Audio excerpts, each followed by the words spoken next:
Hello friends, എല്ലാവർക്കും നമസ്കാരം. നമ്മുടെ ഇഷ്ടപരമ്പരയുടെ പുതുപുത്തൻ വിശേഷങ്ങളിലേക്ക് ഏവർക്കും സ്വാഗതം. അങ്ങനെ ഉദയഭാനുവിന് കിടക്കാൻ തങ്ങളുടെ റൂം തന്നെ കൊടുക്കാൻ ഗോമതി തയ്യാറാവുകയാണ്.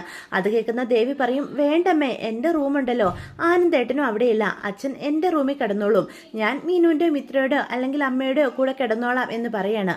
അത് കേൾക്കുമ്പോഴത്തേക്കും ഉദയഭാനു പറയും, അല്ല മോളെ, ഗോമതിക്ക് വേറെ ബുദ്ധിമുട്ടൊന്നും ഇല്ലെങ്കിൽ പിന്നെ ഞാൻ അവിടെ ബാലൻ്റെ റൂമിൽ തന്നെ കിടന്നോളാം എന്ന് പറയാണ്. ഏയ്, അത് വേണ്ടച്ചാ, അമ്മയുണ്ടല്ലോ, അമ്മയ്ക്ക് അമ്മയുടെ റൂം ഉപയോഗിക്കണ്ടേ, ഇതിപ്പം അച്ഛൻ എൻ്റെ റൂമിൽ കിടന്നെന്ന് കരുതി എനിക്ക് ഒരു കുഴപ്പമില്ല, മീനുവിൻ്റെയോ മിത്രയുടെ കൂടെ ഞാൻ കിടന്നോളാന്ന് പറഞ്ഞ് ദേവി നിർബന്ധിക്കുകയാണ് കേട്ടോ. അപ്പോൾ ഉദയഭാനുവിന് ഒന്നും ചെയ്യാൻ സാധിക്കാതെ ദേവിയുടെ റൂമിൽ കിടക്കേണ്ടതായിട്ട് വരികയാണ്. അപ്പം നമ്മുടെ സുകന്യ വളരെയേറെ സന്തോഷത്തിലാണ്. പ്രീമിയം ബിസിനസ് ലൈസൻസിനെ പറ്റി എങ്ങനെയെങ്കിലും ഉദയഭാനു സാറിൻ്റെ കയ്യിൽ നിന്നും കാര്യങ്ങളൊക്കെ മനസ്സിലാക്കിയെടുക്കണം, അതിന് എത്ര തുക വേണ്ടി വരുമെന്നും ചോദിച്ചറിയണം. ഇതൊക്കെയാണ് സുകന്യയുടെ ലക്ഷ്യങ്ങൾ. ഇതേ സമയം നമ്മുടെ ധർമ്മനാണെങ്കിൽ ബാലൻ്റെ റൂമിൽ നിന്നും കിട്ടിയ നല്ല വാറ്റ് ചാരായമൊക്കെ കുറച്ച് ഊറ്റിക്കൊണ്ട് നേരെ അവരുടെ റൂമിലേക്ക് ചെല്ലുക. അവിടെ ആനന്ദും ആര്യനും അതുപോലെ നമ്മുടെ ആകാശം കൂടി സംസാരിച്ചുകൊണ്ടിരിക്കുക. അപ്പോൾ ചോദിക്കും, അല്ല മാമനെന്താ ഇത്ര താമസിച്ചേ എന്ന് ആകാശ് ചോദിക്കും. അത് പിന്നെ ഞാൻ ആധാർ കാർഡൊക്കെ അവിടെ വെച്ചിട്ട് പെട്ടെന്ന് പോന്നല്ലോടാ, നിനക്ക് തോന്നുന്നതാ, ദേ ഇവിടെ എല്ലാം റെഡിയാ, അച്ഛനെ രാവിലെ കണി കാണിക്കാനുള്ള എല്ലാ സെറ്റപ്പുകളും തയ്യാറായിട്ടുണ്ട് എന്ന് പറയണ. അളിയനെ നമുക്ക് നാളെ കണിയൊക്കെ കാണിക്കണം. ഇന്ന് എന്തായാലും നമ്മളെല്ലാവരും വളരെ ഹാപ്പി അല്ലേടാ, നല്ല ഫുഡൊക്കെ കഴിച്ച അടിപൊളി ഹോട്ടലിൽ നമുക്ക് അല്പം എന്തെങ്കിലും കുടിക്കാനും കൂടി ഉണ്ടായിരുന്നെങ്കിൽ നമ്മളിത് പൊളിച്ചേനെ എന്ന് പറയും. ആകാശ് പറയും, വെറുതെ മനുഷ്യനെ കൊതിപ്പിക്കല്ലേ മാമ, മദ്യം അച്ഛൻ കേൾക്കണ്ട, അച്ഛൻ നമ്മളെ ശരിയാക്കും എന്ന് പറയാം. നിങ്ങൾക്ക് തെറ്റ് പറ്റി, അളിയനെ രണ്ടും കൽപ്പിച്ച നമുക്കൊക്കെ മുന്നിലാ അളിയൻ സഞ്ചരിച്ചുകൊണ്ടിരിക്കുന്നത്. അപ്പം ആരും പറയും, മാമൻ എന്താ ഉദ്ദേശിക്കുന്നത്, ഇത് കണ്ടോ, ഇതെന്താണെന്ന് അറിയാവോ എന്ന് ചോദിച്ച് ഒരു ബോട്ടിലെടുത്ത് കാണിക്കൂട്ടോ. ഇത് വെള്ളം, മാമൻ എന്താ വെള്ളം കുടിക്കാൻ പോയതായിരുന്നോ അച്ഛൻ്റെ റൂമിൽ എന്ന് പെട്ടെന്ന് ആകാശ് ചോദിക്കും.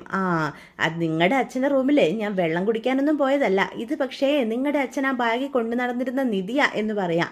നിധിയോ? എടാ ആകാശേ, ആര്യ, ആനന്ദേ, നിങ്ങൾ ശ്രദ്ധിച്ചതല്ലേ, അളിയൻ ആ ബാഗ് കയ്യിൽ നിന്ന് മാറ്റുന്നുണ്ടായിരുന്നോ, ഞാൻ നിന്നോട് ചോദിക്കുകയും ചെയ്തില്ലേ അതിലെന്താ വല്ല നിധി ഇരിക്കുന്നുണ്ടോന്ന്. അപ്പം നീ പറഞ്ഞു നിധിയൊന്നും അല്ലെന്ന്. അതേടാ, ഇത് നിധിയല്ല, അതിലും വലിയ സാധനമാണ് ആ ബാഗിൽ അളിയൻ സൂക്ഷിച്ച് നടന്നുകൊണ്ടിരുന്നത്. നല്ല ഒന്നാന്തരം വാറ്റ് ചാരായം. നമ്മുടെയൊക്കെ ശ്രദ്ധയിൽപ്പെടുത്താതെ അളിയൻ ഇതാടാ പൊന്നുപോലെ കൊണ്ട് നടന്നിരുന്നത്. അളിയൻ ഒറ്റയ്ക്ക് റൂം എടുത്ത് തന്നെ ഇരുന്ന് ഇത് ഫുള്ള് കുടിച്ചു തീർക്കാനായിരുന്നു അളിയൻ്റെ ഉദ്ദേശം. ഞാൻ അതിൽ നിന്ന് അളിയനറിയാതെ കുറച്ചിങ്ങ് ചൂണ്ടിക്കൊണ്ട് വന്നതാ ഇത് എന്ന് പറയണം. ഇത് കേൾക്കുമ്പോൾ ആകാശ് ചാടിപ്പോയി ധർമ്മന് ഉമ്മ കൊടുക്കുകയാണ് കേട്ടോ.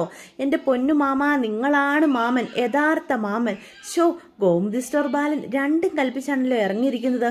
നമ്മുടെ അച്ഛൻ ഇങ്ങനെയൊക്കെ ചെയ്യുന്നു വിശ്വസിക്കാൻ സാധിക്കുന്നില്ല അല്ലേടാ എന്ന് ആനന്ദ് ചോദിക്കുക. അപ്പം ആര്യം പറയും, അതെ അതെ, വീട്ടിൽ നിന്ന് ഇറങ്ങിയപ്പോൾ മുതൽ അച്ഛൻ ആകെ മൊത്തം മാറ്റുക, അച്ഛൻ്റെ ഇങ്ങനൊരു ഭാവം, അമ്മ ഇതൊക്കെ കണ്ടു കഴിഞ്ഞാൽ അതോടുകൂടി അച്ഛൻ്റെ എല്ലാ പരിപാടികളും നിൽക്കും എന്നൊക്കെ പറയണം കേട്ടോ. സംസാരിച്ച് സമയം കളയാതെ എത്രയും വേഗം അത് ഒഴിക്കാൻ നോക്കും മാമ എന്നും പറഞ്ഞ് ആകാശം നല്ല ഫോമിലാണേ. ഇതേ സമയം ബാലൻ കുളിയൊക്കെ കഴിഞ്ഞ് ഇറങ്ങി വന്നു കഴിയുമ്പം ബാഗിൽ നിന്ന് ആ കുപ്പി എടുക്കുക. അത് വളരെ സന്തോഷത്തോടെ എടുത്തിട്ട് ഇങ്ങനെ പറയും, ഇവിടെ വരെ നിന്നെ പൊന്നുപോലെ കാത്തു സൂക്ഷിച്ച് കൊണ്ടെത്തിക്കാൻ ഞാൻ പെട്ട പാട് എന്ന് പറയാണ്. ഇനി ഇത് ഒന്ന് സ്വസ്ഥമായിട്ട് നിന്ന് കുടിക്കണം, എന്നിട്ട് സമാധാനത്തോടൊന്ന് ഉറങ്ങണം എന്നൊക്കെ ബാലൻ തീരുമാനിക്കുകയാണ് കേട്ടോ.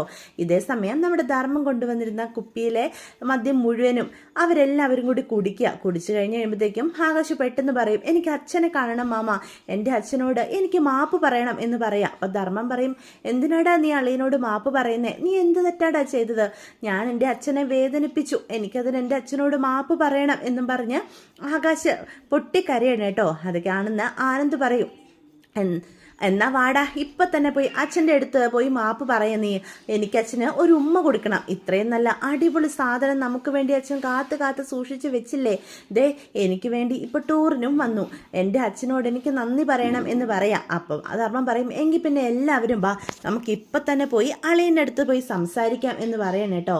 ഇതേസമയം രാത്രി എല്ലാവരും ഉറങ്ങി എന്ന് കണ്ടു കഴിയുമ്പം നമ്മുടെ ഉദയഭാനു പതിയെ പമ്മി എഴുന്നേൽക്കാണ്. മനസ്സിൽ പറയും, ഈ റൂമിൽ ഇങ്ങനെ കിടന്ന എൻ്റെ ഒരു കാര്യങ്ങളും നടക്കുകയില്ല. എങ്ങനെയെങ്കിലും പാലിൻ്റെ റൂമിൽ കയറി പറ്റണം. അവിടുത്തെ അലമാരിയിലായിരിക്കും ദേവിക്ക് മേടിച്ച ആഭരണങ്ങൾ വെച്ചിരിക്കുന്നത്. ആ ആഭരണങ്ങൾ എത്രയും വേഗം കൈക്കലാക്കിയിട്ട് രാവിലെ തന്നെ കടന്നു കളയണം എന്നൊക്കെ ചിന്തിച്ച് കൂട്ടുകയാണ് കേട്ടോ. ലൈറ്റൊക്കെ ഓഫായിട്ടുണ്ട്, എല്ലാവരും ഉറങ്ങിയെന്നാണ് തോന്നുന്നത്. പതിയെ എഴുന്നേറ്റ് നോക്കാം എന്ന് പറഞ്ഞ് ഉദയഭാനു പതിയെ ആ റൂമിൽ നിന്ന് എഴുന്നേറ്റ് പുറത്തോട്ട് പോവാം. പക്ഷെ നമ്മുടെ ദേവിക്ക് അച്ഛൻ്റെ മട്ടും ഭാവവും ഒക്കെ കാണുമ്പം തന്നെ നല്ല സംശയം തോന്നുന്നുണ്ട്. അതുകൊണ്ട് തന്നെ ഉറക്കമൊഴിഞ്ഞ് അച്ഛൻ എന്താ ചെയ്യാൻ പോകുന്നതെന്ന് നോക്കിയിരിക്കുമായിരുന്നു ദേവി. അതുകൊണ്ട് നമ്മുടെ ഉദയഭാനു എഴുന്നേൽക്കുമ്പോൾ ദേവി അറിയൂട്ടോ. എന്നിട്ട് വാതിൽ തുറന്ന് ഉദയഭാനു പുറത്തേക്ക് ഇറങ്ങുമ്പം തന്നെ ദേവി അവിടെ നിൽക്കുന്ന കാണുക. അപ്പോൾ ദേവി ചോദിക്കും, മോളെന്താ ഉറങ്ങിയില്ലേ എന്ന് ഉദയഭാനു ദേവിയോട് ചോദിക്കും. അത് അച്ഛനെന്താ ഈ രാത്രിയിൽ ഇവിടെ ചെയ്യുന്നത്? അച്ഛൻ ഇറങ്ങി പോകുവാണോ? എങ്ങോട്ടായി പോകുന്നത് എന്ന് ചോദിക്കുക. അത് പിന്നെ മോളെ ഭയങ്കര ചൂടൊക്കെ അല്ലേ, അതുകൊണ്ട് പുറത്തേക്ക് ഇറങ്ങി നിൽക്കാമെന്ന് കരുതി. അതുകൊണ്ടാണ് അച്ഛൻ റൂമിൽ നിന്ന് പുറത്തിറങ്ങിയത്. അല്ല, മോൾക്ക് ഉറക്കമൊന്നും ഇല്ലേ എന്ന് ചോദിക്കുക. എൻ്റെ ഉറക്കമൊക്കെ പോയിട്ട് ദിവസങ്ങളായച്ചാ. എൻ്റെ കുഞ്ഞിനെ എന്നെനിക്ക് നഷ്ടപ്പെട്ടോ അന്ന് എൻ്റെ ഉറക്കവും നഷ്ടപ്പെട്ടതാ. സത്യം പറ അച്ഛാ, അച്ഛൻ എന്തോ മനസ്സ് കരുതി കൂട്ടിയല്ല ഇവിടെ വന്ന് നിൽക്കുന്നത്. അച്ഛൻ്റെ സ്വഭാവം എനിക്ക് നന്നായിട്ടറിയാം. പെട്ടെന്ന് ഇവിടെ ഉള്ളവരോടൊക്കെ ഇത്രയേറെ സ്നേഹം തോന്നി. ഞങ്ങളെ എല്ലാവരെയും കാവലായിട്ട് അച്ഛൻ ഇവിടെ കിടക്കണമെങ്കിൽ എന്തെങ്കിലും മനസ്സിൽ കണ്ടിട്ടുണ്ട്. ഒരു നേട്ടവും ഇല്ലാത്ത കാര്യത്തിന് എൻ്റെ അച്ഛൻ നിൽക്കില്ലെന്ന് എനിക്കറിയില്ലേ എന്ന് ചോദിക്കാം. എൻ്റെ പൊന്നു ദേവിമോളെ, നീ ഇങ്ങനൊന്നും പറയല്ലേ. നിൻ്റെ അമ്മ അവിടെ ഇല്ല, പിന്നെ നിങ്ങളിവിടെ തനിച്ചാണല്ലോ എന്ന് കരുതി തന്നെയാണ് ഞാനിവിടെ നിൽക്കാൻ സമ്മതിച്ചത്. അല്ലാതെ നീ എന്തൊക്കെയായി പറഞ്ഞു വരുന്നത്? അച്ഛനായിട്ട് ഒരുപാട് ദുഷ്കർമ്മങ്ങൾ ചെയ്തിട്ടുണ്ട്. ഈ കുടുംബത്തോടും ആനന്ദേട്ടനോടും എല്ലാം നിർബന്ധിച്ച് അതിൻ്റെയൊക്കെ ഭാഗമാക്കിയിട്ടുണ്ട് എന്നെയും. അതിൻ്റെ ഫലമാണ് എനിക്ക് എൻ്റെ കുഞ്ഞിനെ പോലും നഷ്ടപ്പെട്ടത്. ദയവ് ചെയ്ത് ഇനിയും എൻ്റെ ജീവിതത്തിൽ പ്രശ്നങ്ങൾ ഉണ്ടാക്കരുത് അച്ഛാ. അച്ഛൻ എന്തെങ്കിലും മനസ്സിൽ കരുതിയിട്ടുണ്ടെങ്കിൽ അതിപ്പോൾ തന്നെ എടുത്തു കളഞ്ഞോ.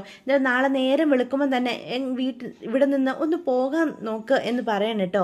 മോളെ ദേവി, നീ എന്നെ തെറ്റിദ്ധരിച്ചിരിക്കുന്നതാ. നിന്റെ അച്ഛൻ്റെ മനസ്സിൽ അങ്ങനെ ഒരു ദുഷ്ചിന്തയില്ല എന്ന് പറയണം കേട്ടോ. എൻ്റെ അച്ഛനെ ഞാൻ ആദ്യമായിട്ടൊന്നും കാണുമല്ലോ. അച്ഛൻ കയറി റൂമിൽ പോയി കിടന്ന് ഉറങ്ങാൻ നോക്ക് എന്ന് ദേവി പറയണം കേട്ടോ. ഉദയഭാനു വേറെ ഒരു വഴിയും ഇല്ലാതെ റൂമിലേക്ക് തിരിച്ചു കയറി പോവാം. ഇതേ സമയം ബാലന് തപ്പിപ്പോയവരെല്ലാവരും കൂടി ബാലൻ്റെ റൂമിൽ പോയി വാതിൽ കൊട്ടുകയാണ് കേട്ടോ. അപ്പം തുടരെയുള്ള കൊട്ടിൽ കേൾക്കുമ്പോൾ ബാലൻ വാതിൽ തുറക്കുക. അല്ല, നിങ്ങളെല്ലാവരും കൂടി ഇവിടെ എന്താ എന്ന് ചോദിക്കുക.